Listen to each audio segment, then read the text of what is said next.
Hello বন্ধুরা, আমি মিষ্টি মনি। আমার ভয়েসে সুন্দর সুন্দর ভালোবাসার গল্প শুনতে আমাদের পড়শি ডায়েরি চ্যানেলটি সাবস্ক্রাইব করে পাশে থাকা বেল আইকনটি বাজিয়ে দিবেন। ধন্যবাদ।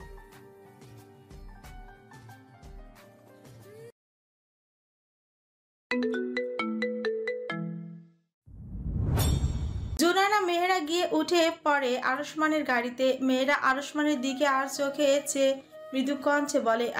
শার্টের বোতাম লাগান। আরুষ্মান ঠোঁট চিপে হাসে। জুনানা শুনতে পায় মেহেরা কথা, সে তো উচ্চ কণ্ঠে হেসে উঠে বলে, আরে মেহেরা, আমাদের আরশও এমনই। সে বেশি রেগে গেলে অস্থির হয়ে যায়, তখন শার্টের বোতাম কয়েকটা খুলে রাখে। মেয়েরা পিপির করে। আজব মানুষ, তার আজব কারবার। আরুষ্মান হেসে শার্টের বোতামগুলো ব্লক করে নেয়। অতঃপর পকেট থেকে রুমাল বের করে মেহেরার দিকে রুমালটি এগিয়ে দিয়ে বলে, কতটা খাটিয়েছো আমার বউকে। ওলে লেলে সোনা গো, একটু আমাদের দিকেও চাও। বউকে নিয়েই পড়ে থাকলে হবে? জুনানা কথাটি বলে মেহেরা আরুষ্মানের হাত থেকে রুমালটি নিয়ে লজ্জায় অন্যদিকে মুখ ঘুরিয়ে ফেলল। আরুষ্মান জুনানার মতো সুর টেনে বলে, ওগো বান্ধবী আমার, তোমার খেয়াল রাখার জন্য স্বয়ং এসি আছে, এসির বাতাস খাও। বলে গাড়ি স্টার্ট দিল আরুষ্মান। নয়না ইন্ডাস্ট্রির সম্মুখে এসে আরুষ্মানের গাড়ি থামলো। জুনানা নেমে যায়। মেয়েরা আরুষ্মানকে বিদায় জানিয়ে সেও চলে যায় ভিতরে। অফিসের সকলে এখনো কর্মরত অবস্থায়, কারো ছুটি হয়নি এখনো। তীব্র লিফট করে গ্রাউন্ড ফ্লোরে আসতেই তার চোখে পড়ে জুনানা। তীব্র বড় করে সালাম দিয়ে বলে, কেমন আছেন ভাবি? জুনানা তীব্রের সম্মুখে এসে দাঁড়ায়। সে ঠোঁটের কোণে হাসি ফুটিয়ে বলে, উফস হ্যান্ডসাম, সব শেষে তোমার মুখ থেকে ভাবি ডাক শুনতে হবে এখন। তীব্র চোখ বড় বড় করে ফেলে। জোনানা তার বসের বউ হয়ে গেল, তবু এই মেয়ে এমন ফ্ল্যাট করে, আশ্চর্য। জোনানা হাত বাড়িয়ে তীব্রর চুল এলোমেলো করে দিয়ে লিফটের ভিতরে চলে যায়। তীব্র যেন পাথরের মতো স্থির হয়ে দাঁড়িয়ে থাকে, কয়েকবার পলক ঝাপটায়। কাঙ্ক্ষিত ফ্লোরে এসে লিফট থামলে জোনানা বেরিয়ে চলে এলো প্রশান্তর কেবিনে সম্মুখে। অতঃপর দরজা ঠেলে ভেতরে প্রবেশ করে সে। প্রশান্ত টেবিলে একাধিক ফাইল ছড়িয়ে রেখেছে। এখন সে পায়ের উপর পা তুলে চেয়ারে গা এলিয়ে দিয়ে হাতে থাকা ট্যাবে আঙুল চালাচ্ছে। তাকে ঘিরে দাঁড়িয়ে আছে এমপ্লয়িরা। জুনানা বুকে হাত ভাঁজ করে চেয়ে দেখে প্রশান্তকে। এলোমেলো চুল, তার কালো রঙা গায়ে সাদা রঙা ফর্মাল ড্রেস আপে যেন ফুটেই রয়েছে। সে বারবার ঠোঁট নাড়িয়ে এক এক দিক নির্দেশনা দিচ্ছে। আর তার এমপ্লয়ীদের হুট করেই প্রশান্ত অনুভব করে তার নাসিকার অন্তে গিয়ে যেন আঘাত হানি জুনানার গায়ে সেই মিষ্টি পরিচিত পারফিউমের গন্ধ। প্রশান্ত আঁখি জোড়া সঙ্গে সঙ্গে বন্ধ করে বলে, জুনানা। জুনানা হেসে ফেলে। এমপ্লয়িরা ফিরেছে দরজার পানে। তারা একসঙ্গে ঠোঁটের কোণে হাসি রেখা ফুটিয়ে বলে। জুনানা প্রতি উত্তরে একটি মিষ্টি হাসি ফিরিয়ে দেয়। প্রশান্ত আঁখি জোড়া বন্ধ রেখেই তার এমপ্লয়ীদের উদ্দেশ্যেই বলে, আপনারা এখন আসতে পারেন। সকলেই যেন নিঃশব্দে হাসলো। এক এক করে বেরিয়ে গেল কেবিন থেকে। জুনানা ধীর পায়ে হেঁটে অগ্রসর হয় প্রশান্তর দিকে। প্রশান্ত নেত্রপল্লব খুলতে সম্মুখে দেখতে পায় জুনানাকে। জুনানা এক ফালি হেসে বসে পড়ে প্রশান্তর কোলে। হাত বাড়িয়ে প্রশান্তর এলোমেলো চুলগুলো ঠিক করে দেয়। শার্টের কলারটা টেনে ঠিক করে দেয় অগোছালো শার্টটিকে। প্রশান্ত অনিমেষ চেয়ে থেকেই বলে, আই এম সরি, তোকে নিতে যেতে পারলাম না জুনানা রানী। বলেই জড়িয়ে ধরল প্রশান্ত জুনানাকে। জুনানা নিঃশব্দে হাসল। প্রশান্তর মাথা জুনানার বুকে, সেই যেন শুনতে পারছে জুনানার হৃদস্পন্দন। প্রশান্ত একই অবস্থানে থাকলো, নড়ল না। আবেশে অনুভব করলো, বলল, আজ অনেক দৌড়াদৌড়ি করেছিস না রে জুনানা রানী? খুব ক্লান্ত তুই? জুনানা প্রশান্ত চুলের ভাঁজে অধৈর্য আলো বলল, দৌড়াদৌড়ি হয়েছে খুব, তবে সারাদিনের ক্লান্তি দূর হয়ে গিয়েছে আমার প্রশান্ত বাবুর ছোঁয়ায়। প্রশান্ত মাথা তুলে চাইলো এলোমেলো চোখে জুনানার ক্লান্তিতে মাখা ঘামার্ত মুখশ্রীটি দেখলো। মাথা উঁচু করে সর্বমুখশ্রী জুড়ে অধর ছুঁয়ে দিল প্রশান্ত। জুনানা আঁখি জোড়া বন্ধ করে ফেলো, ফিসফিস করে বলল, আজ এত উন্মাদনা প্রশান্ত বাবুর? প্রশান্ত ক্ষীণ কণ্ঠে বলল, যত দিন যাচ্ছে তোকে হারিয়ে ফেলার ভয় আমাকে তত বেশি উন্মাদ বানিয়ে ফেলছে। জুনানা আঁখি জোড়া খুলে প্রশান্তর দুই চোখে আবেশে বার কয়েক অধর ছোঁয়ালো। অতঃপর উদুরে কণ্ঠে বলল, আমি তোকে ছাড়া কোথায় যাব বলতো জান? প্রশান্ত এবার হাসলো, জুনানার দিকে চেয়ে রইল কয়েক মুহূর্তে, অতঃপর বলল, জোনানা তুই সোফায় গিয়ে বস, আমি ফাইলগুলো গুছিয়ে নিই, তারপর বাড়ি যাব। জুনানা উঠল প্রশান্তর কোল থেকে, তবে নিজেই এক এক করে খোলা ফাইলগুলো নিয়ে বন্ধ করলো, গোছানো আরম্ভ করলো। প্রশান্ত বলে উঠল, আমি পারবো গুছিয়ে নিতে, তুই বস গিয়ে। জুনানার কণ্ঠের রেশ ভরা টেনে বলল। চুপ কর, আমি করছি।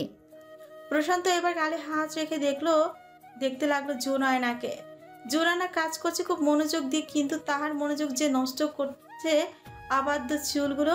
স্বাভাবিক, কারণ জুনানার চুল তুলনামূলক ছোট, কাঠ তবদি, যা কাজে খুব বিরক্ত করে। প্রশান্ত দাঁড়িয়ে যায়, টেবিলের ড্রয়ার থেকে চুল আটকানোর একটি কাঁকড়া বের করে এগিয়ে যায় জুনানার দিকে। জুনানার পেছনে দাঁড়ায়, হাতের মুঠোয় নিয়ে চুলগুলো আটক করে দেয়।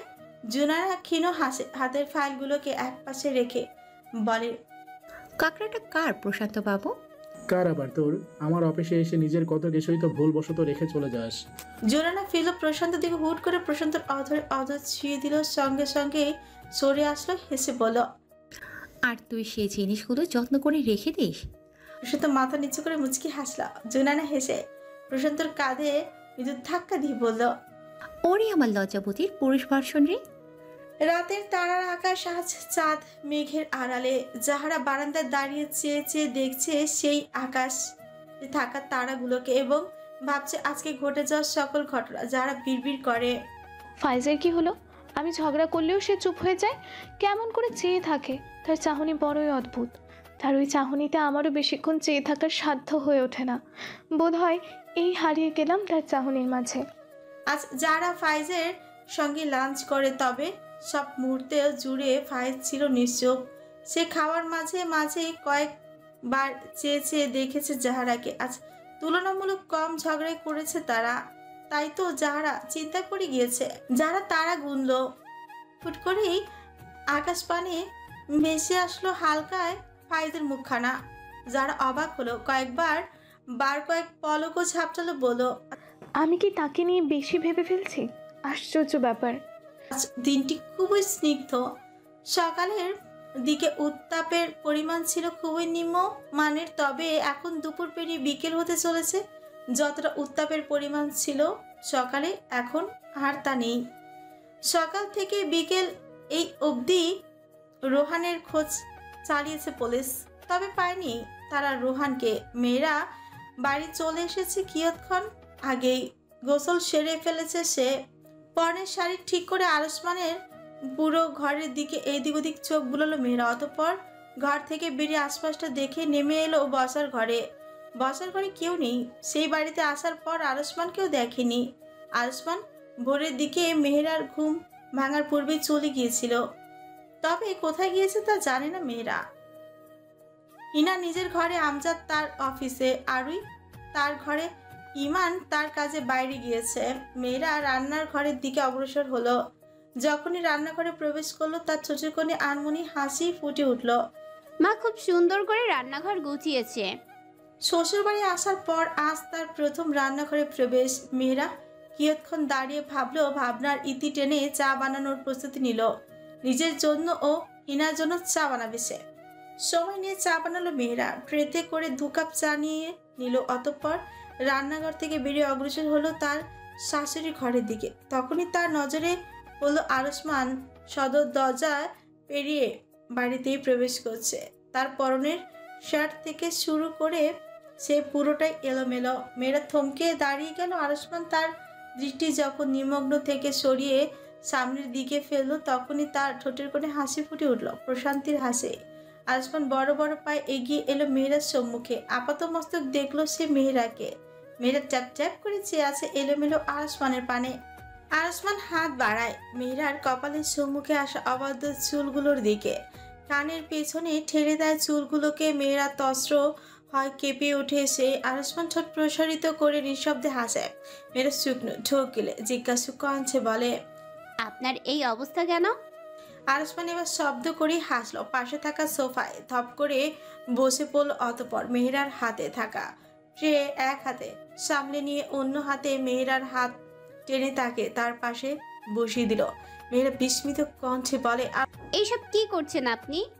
আসমান হাসলো মেহেরার শাড়ির কিছু অংশে টেনে ঘোমটা দিয়ে দিল মেহেরার মাথায়, অতঃপর থুতনিতে ধরে নিজের মুখোমুখি করলো মেহেরাকে অদূরে কণ্ঠে বলল, ইস, এখন যে আপনার এই সাজ নষ্ট করার ইচ্ছে জাগছে আমার মনে।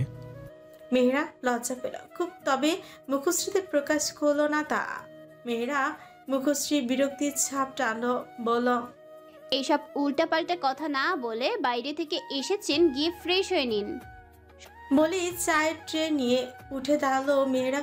ফিরে কদম ফেলে নিল আরুষ্মান, শাড়ির একাংশ টেনে ধরে মেয়েরা ফিরে চায়, বলে, সমস্যা কি আপনার? আরুষ্মান উঠে দাঁড়ালো, কোমল কণ্ঠে বলল, কোথায় যাচ্ছেন চায়ের কাপ নিয়ে? আমি মায়ের ঘরে যাচ্ছি চা নিয়ে। মা আর আমার জন্য চা বানিয়েছিলাম, ভেবেছিলাম দুজন মিলে একটি আড্ডা দেব। আপনি দুপুর খেয়েছেন? মেয়েরা তো খায়নি সকালে, তো আর এখন টিফিন নিয়ে যাওয়া হয় না।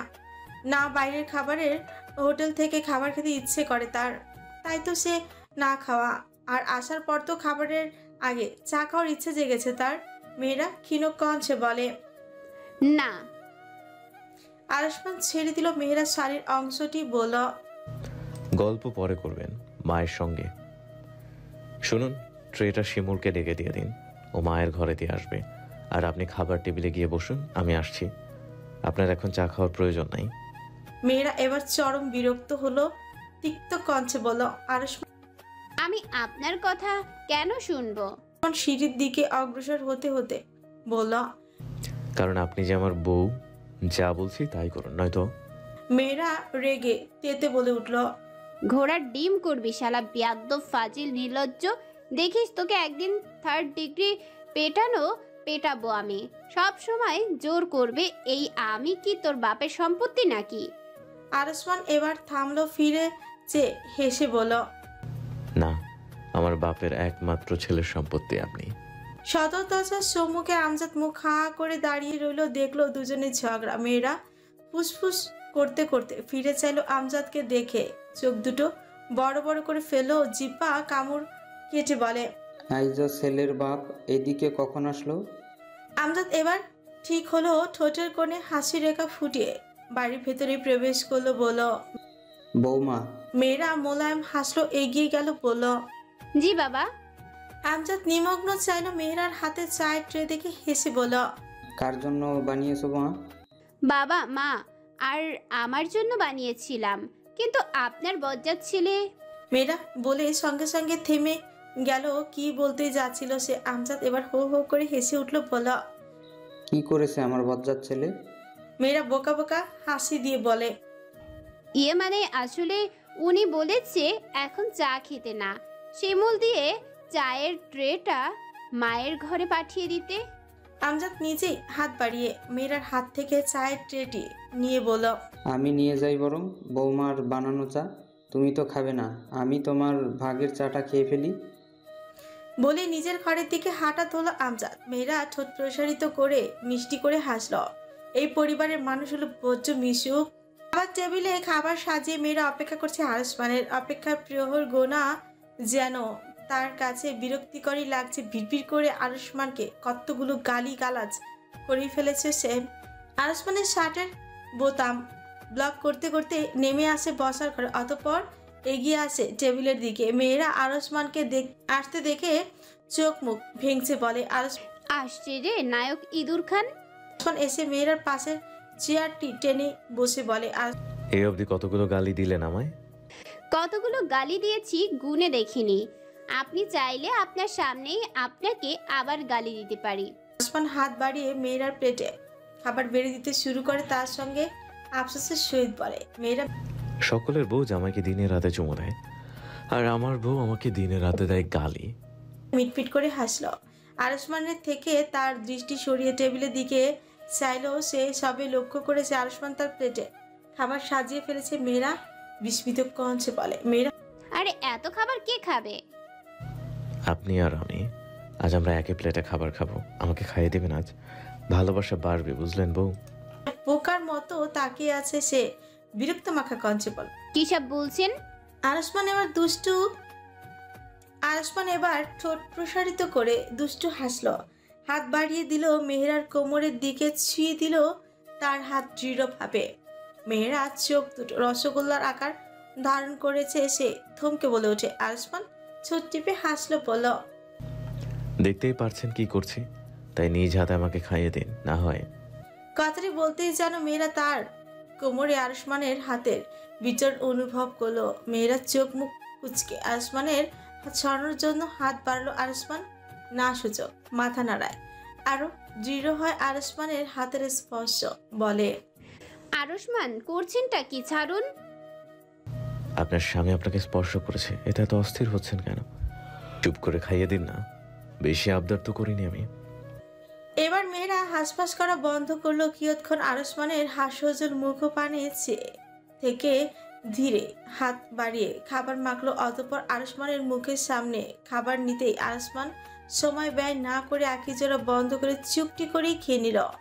সুখ সুখ অনুভূতি হচ্ছে আরসমানের ঠোঁটের কোণে। তার সুখের অনুভূতির এক রেখা ফুটে উঠেছে। আরসমানের হাত সরে আসলো মেহেরার কোমর থেকে। আঁকিজোড়া খুললো, হাসলো সে। মেয়েরা অবাক চোখে দেখলো আরসমানকে। আরসমান এবার প্লেটে নিজের কাছে নিয়ে নিল, বলল, আমার খাওয়া হয়ে গেছে, দিন এবার আমি আপনাকে খাইয়ে দিই। মেয়েরা বিস্মিত কণ্ঠে ক্ষীণ স্বরে বলল, এ কি এক লোকমা খাবার খেয়ে আপনার হয়ে গেল? আরসমান পাট থেকে গরুর মাংসের ঝোল নিয়ে নিজের হাতে ভাত মাখলো, হেসে বলল, প্রাণের হাতে খাওয়ার সৌভাগ্য হয়েছে আমার। এক লোকমা ভাতেই তৃপ্তি পেয়ে গিয়েছি, পেট ভরে গিয়েছে আমার। মেয়েরা ঠোঁট প্রসারিত হলো, সে ক্ষীণ হাসল।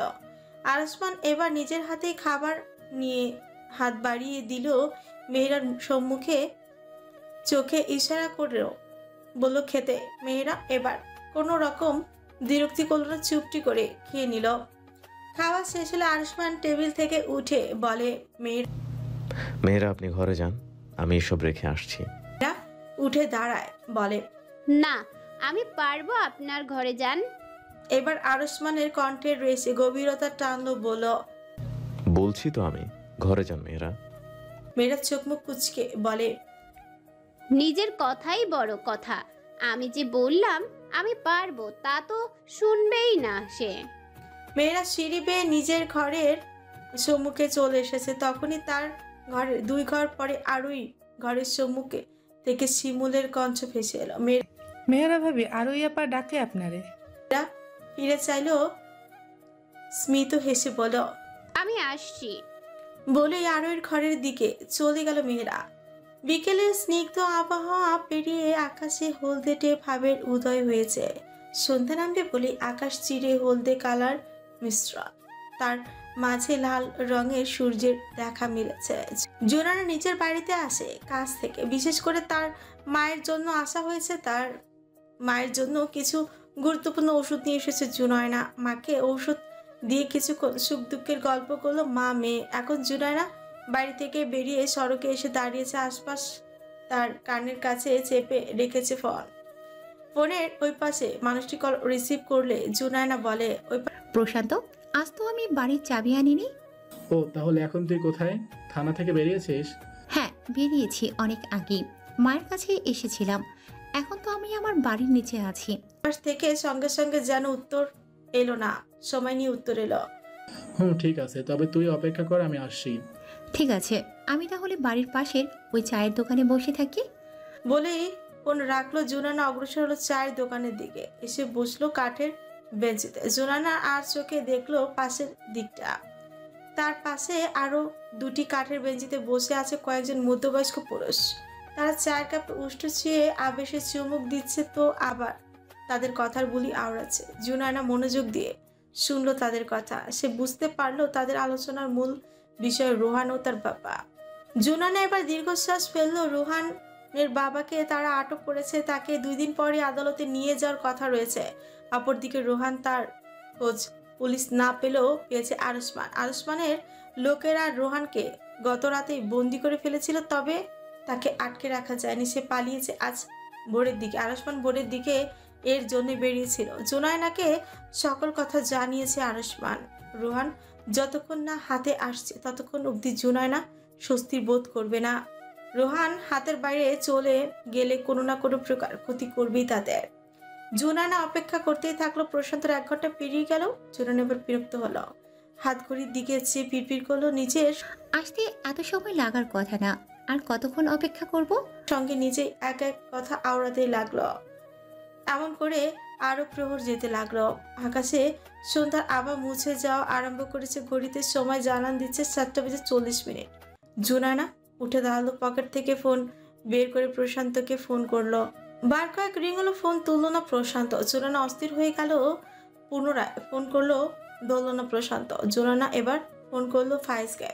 ফাইজ ফোন তুললো, বললো জুনায়না হ্যাঁ দোস্ত বল। ভাঙা কণ্ঠে বলল। ফাইজ, প্রশান্ত ফোন তুলছে না, একটু তুই ট্রাই করে দেখ না দোস্ত। পুনরায় ভাঙা কণ্ঠ শুনে বলল, এই মেয়ে ফোন ধরছে না বলে তুই কি কাঁদছিস নাকি? জুনায়না কিরে দোস্ত, তুই এত নরম হলি কবে? প্লিজ দোস্ত ট্রাই করে দেখ না। ঠিক আছে দোস্ত, আমি দেখছি, তুইও দেখ। রাখলো ফাইজ। জোরানা চোখ দুটো টলমল করছে। কেন যেন তার হৃদযন্ত্র স্বাভাবিক থেকে অধিক দ্রুত স্পন্দিত হচ্ছে। হাত কাঁপছে তার। অফিস থেকে বেরোলে তো 1 ঘন্টা বেশি সময় প্রয়োজন পড়ে না, আর দেরি হলেও তো একবার ফোন করে বলে দিত। জোরানা অস্থির হলো। অস্থির চোখে ফোনের দিকেই চেয়ে আছে। কিছুক্ষণ যেতেই শব্দ তুলে ফোন বেজে উঠলো। জোরানা দ্রুত রিসিভ করে বলল, হ্যাঁ ফাইজ বল, ফোন ধরলো? ফাইজ স্বাভাবিক কণ্ঠে নয় বরং অস্থির কণ্ঠে শুধালো, জুনায়না সিটি হাসপাতালের জন্য দ্রুত একটি রিক্সা নে। প্রশান্তর অ্যাক্সিডেন্ট হয়েছে, আমি বাড়ি ফিরছিলাম, গাড়ি ঘুরিয়ে এখন হাসপাতালে যাচ্ছি। প্লিজ তুই সাবধানে চলে আয় দোস্ত। জুনানা সকল কিছু যেন স্তব্ধ হয়ে গেল। ফোন কান থেকে সরিয়ে আনলো, গোলাটে চোখে আশেপাশে চাইলো। রিক্সা খুঁজলো সে। জুনায়না হিচকি তুলে কাঁদতে কেঁদে উঠলো। দৌড়ে আশেপাশে রিক্সা খুঁজতে শুরু করলো। একটি রিক্সাও নেই আশেপাশে। সে দৌড়াতে শুরু করলো। বড় সড়ক পেরিয়ে বাঁ দিকে যেতে একটি রিক্সা চোখে পড়লো। জুনায়না রিক্সার সম্মুখে গিয়ে দাঁড়িয়ে পড়লো। রিক্সা চালক কোনো রকমে রিক্সা থামালো। জুনায়নার চোখে মুখে মুছে কম্পিত কণ্ঠে বলল, মামা সিটি হসপিটালে যাব, প্লিজ না বলবে না, নিয়ে চলুন। আমার স্বামীর অ্যাক্সিডেন্ট হয়েছে, আপনি যত ভাড়া চাইবেন তত দেব। রিক্সা চালক যেন বিরক্তি করলো না, বরং সে বলল, আপা আপনি কাইন্দেন না, তাড়াতাড়ি রিস্কায় ওঠেন। জুনানার চোখ বেয়ে গড়িয়ে পড়ছে অনবরত অস্ত্র। চোখের সামনে সকল কিছু ঘোলাটে। নিজেকে সামলে রিক্সায় উঠে পড়লো জুনায়না। রিক্সা চালক রিক্সা ঘুরিয়ে নিল। জুনায়না অনুরোধের স্বরে বলল, একটু তাড়াতাড়ি যাওয়ার চেষ্টা করুন প্লিজ। রিক্সা চালক আশ্বস্ত করলো, বলল, আপা আপনি চিন্তা করেন না, আপনার স্বামী ঠিক থাকবো, আমি তাড়াতাড়ি চালাইতেছি। জুনায়না বারবার চোখের অশ্রু বাম হাতের উল্টো পিঠে মুছছে এবং আল্লাহর নিকট দোয়া প্রার্থনা করছে যেন তার প্রশান্তর কিচ্ছু না হয়, ঠিক থাকে তার প্রশান্ত। হাসপাতালের সম্মুখে এসে রিক্সা থামালো। জুনায়না রিক্সা থেকে নেমে পকেট থেকে টাকা বের করে রিক্সা চালকের হাতে না দেখে কতগুলো টাকা ধরিয়ে দিয়ে হাসপাতালের প্রবেশ দ্বারের দিকে দৌড় লাগায়। রিক্সা চালক হাতের মুঠোয় টাকাগুলোর দিকে চেয়ে থেকে বলি, ওরি ভালোবাসা রে, স্বামী কপাল করে এমনটি বউ পাইছে। রিক্সা চালক আকাশ পানে চাইলো, বলল, আল্লাহ আপনি এই মাইয়ার স্বামীরে আপনি দেখেন, মাইয়ার স্বামীর কিছু হইতে দিয়েন না। জুনানা রিসেপশনে গেল। ফাইজকে পেয়ে গেল সে। ফাইজ জুনানার অবস্থা দেখে ভাষাহীন হয়ে দাঁড়িয়ে চেয়ে রইল। জুনানা ফাইজের 2 বাহু চেপে ধরে ফাইজকে ঝাঁকে উচ্চ কণ্ঠে বলে, এই ফাইজ, কোথায় আমার প্রশান্ত? কথা বলছিস না কেন? ফাইজ বল, কোথায় আমার প্রশান্ত? আশেপাশে থাকা প্রত্যেকেই চেয়ে দেখছে জুনানার পাগলামো। ফাইজ তস্ত্র হয়, বলে, ওই ওই যে আসছে। জুনানা ফাইজকে ছেড়ে দেয়, পাশে যায়। প্রশান্ত আসছে, তার হাতেও ব্যান্ডেজ, মাথায় ব্যান্ডেজ করা। জুনায়না দাঁড়িয়ে রইল না, দৌড়ে গেল প্রশান্তর কাছে। ফাইজ ফিরেছে, দেখলো না। প্রশান্ত নিজের হাতের দিকে চেয়েছিল, যখন সামনের দিকে চাইলো তখন জুনানাকে দেখলো সে। অবাক হলো খুব। জুনানা প্রশান্ত সম্মুখে এসেই চাপড়ে ধরলো প্রশান্তকে। প্রশান্ত বুকে ব্যথা পেল, তবে শব্দ করলো না। জুনানা এবার জোরে কেঁদে ফেলো। কথা আটকে এলো তার। একটি একটি করে শব্দ উচ্চারণ করে বলল, প্রশান্ত, তুই ঠিক আছিস? হেঁচকি তুলছে জোনানা। প্রশান্ত স্তব্ধ হয়ে যায়, ক্ষীণ কণ্ঠে বলে, আমি ঠিক আছি, আমি ঠিক আছি। জোনানা থামলো না, অনবরত কাঁদতেই থাকলো। কিছু মুহূর্ত যেতে সে ছেড়ে দিল প্রশান্তকে, উম্মাদের মতো চুমু খেলো প্রশান্তর মুখশ্রীতে, দুহাতে আগলে নিল প্রশান্তর মুখশ্রী। কম্পিত কণ্ঠে বলল, আলহামদুলিল্লাহ, আল্লাহ ঠিক রেখেছে তোকে। প্রশান্ত ঠোঁটের কোণে কিঞ্চিত হাসি ফুটে উঠল। সে এবার নিজেই এক হাতে জড়িয়ে ধরল জোনানাকে। জোনানা চুলের ফাঁচে অধৈর্য আলো বলল, জুনায়না, এমন উন্মাদের মতো করছিস কেন? তোর অ্যাক্সিডেন্ট হয়েছে এই কথা শোনার পর আমি নিজেকে কি করে ঠিক রাখি? এই বউ কই আমার? বউ তো আমার। আরোই ঘরের দরজা ধাক্কা দিয়ে উচ্চ কণ্ঠে কথাটি বলল আরসমান। শব্দ করে দরজাটি খুলে গিয়েছে। আরোই কোলে মাথা রেখে মেহেরা আরোইর সঙ্গে গল্প করছিল। মেহেরা আরসমানের এহেন আগমনে সে ভরকে যায়, উঠে বসে। আর এইদিকে আরোই ফিক করি হেসে উঠে বলে, না দিব না তোর বউকে। মেয়েরা আরোইর ঘরে যে এসেছিল আর যাওয়া হয়নি তার। সে এসেই গল্পের আসর বসিয়েছে আরোইর সঙ্গে। আরসমান খাবারের প্লেট রান্নাঘরে রেখে এসে যখন মেয়েরাকে খুঁজলো, তখনই শিমুল এসে বলে যায় মেয়েরা আরোইর ঘরে গল্পে মশগুল। আরসমান তখন বিড়বিড় করে শোধায়, গেল কই আমার বউ? অতঃপর মেয়েরার জন্য অপেক্ষা করতে করতে যখন দেখলো সে আসছে না, তখনই ভাবলো এই ফাঁকে নিজের গুরুত্বপূর্ণ কাজগুলো সেরে নেওয়া যাক। তারপর আরসমান নিজের গুরুত্বপূর্ণ কাজগুলো সেরে নেয়। কাজ শেষে যখন আরসমান নিজের ঘড়ির দিকে চাইলো, তখনই তার ফির কুচকেলো, ফিরফির করলো। আপু, আর কত আটকে রাখবা আমার বউকে? বর্তমানে এখন সে প্রতিবাদী মুখশ্রী বানিয়ে আরুর ঘরের দরজার সম্মুখে দাঁড়িয়ে আছে। আরসমান রাগান্বিত কণ্ঠে বলে, অনেক আটকে রাখছো, এবার আমি আন্দোলনে নামবো যদি আমার কাছে আমার বউকে ফিরিয়ে না দাও। বউ দাও, বউ দাও, আমার বউ আমাকে ফিরিয়ে দাও। এইবার মেহেরা হেসে ফেললো। আরসমান প্রিয়কুচকে চাইলো। মেহেরার হাসির সেই হাসির পানে ভরাট কণ্ঠে বলল, জামাইকে রেখে এইখানে সে গল্প করছো, কয় ঘন্টা হয়েছে দেখছো, আবার হাসছো। বউকে বকছিস কেন হারামি ছেলে? আরসমানের প্রতিবাদী রূপ কেচে গেল। মলিন মুখশ্রী বানিয়ে ফেললো। মুহূর্তের মধ্যে হেসে মেয়েরার দিকে এগিয়ে গেল, বল, কই না তো, এ তো আদর করে বলেছি। আরসমান মেয়েরার সম্মুখে এসে দাঁড়িয়ে মেয়েরাকে পাজা করে তুলে নেয়। মেয়েরা ফটকে যায়। আরসমানের কলার খামচে ধরে বলে ওঠে, আরে আরসমান মেয়েরার কথা শুনে না আর ওই দিকে এসে মুখ ভেঙছে বলে, হ্যাঁ, নিয়ে যাচ্ছি আমি আমার মিসেস খানকে। আর ওই পেটে হাত রেখে হো হো করে হেসে উঠলো, বলল, আমাদের বউ পাগল ইঁদুরের বাচ্চা আরশু। আরসমান মুখ ভেঙচি দিয়ে বেরিয়ে যায় আর ওই ঘর থেকে। মেয়েরা উচ্চ কণ্ঠে চেঁচিয়ে বলে, আপনি কি পেয়েছেন? হুটহাট কোলে তুলে নেন, মানুষ তো মানেনি না। আরসমান দায় সারা ভাব নিয়ে বলে, মানুষের সামনে কোলে নিয়েছি তো, চুমু তোর খাইনি। মেয়েরা হাত পা ছোড়াছুড়ি আরম্ভ করে আরসমানের বুকে কিল ঘুষি দিতে দিতে বলে, আহা, আমাকে নামান। এখন আপনাকে আসলে বউ বউ লাগছে। আট পৌরের শাড়ি পরা রমণী তার স্বামীর কোলে উঠে হাত পা ছোড়াছুড়ি করছে। স্বামীর যে স্থানে কিল ঘুষি দিচ্ছেন আপনি কি জানেন সেই স্থানে আপনি আছেন? মেয়েরা থেমে গেল। আরসমানের বুকের দিকে শার্ট খামচে ধরে বলল, আপনার মধ্যে এত রোম্যান্স কোন জায়গা থেকে আসে খান সাহেব?